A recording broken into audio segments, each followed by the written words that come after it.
I wanted to simulate this custom patch on some Velcro on my body armor right here. So let's go ahead and get the first impressions. And lo and behold, look at that.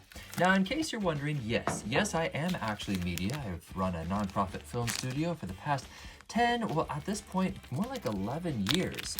And so I do not want to be accused if at any point I'm in a rough situation and someone says, well, he's pretending to be a police officer or something ridiculous like that. So all right. Nothing ridiculous about being a police officer, but it is ridiculous being accused of being a police officer. Does that make sense? Of course it does. So let's go ahead and put our cummerbund on like so. We're gonna do that, and we're gonna do that there, down it plops, and you can see that this little guy goes right there. Oh, that is fantastic. I love it.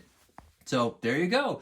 Now, when I am approaching someone, they don't think that I am a police officer. And now they can clearly see that I am someone other than that. So that there can be no doubt in their mind that I'm pretending to assert some sort of false authority on them. But rather, it's just a guy who is very well protected and happens to have a camera with him. So there you go. You can put anything you like on this thing, but very, very impressed with the quality and feel of this guy. And as you can see, I got the hook and loop on the back, also known as Velcro, but I'm not sure if we can legally say that because it's one of those trademarked items. But man, that is good quality, and that was a fast delivery as well.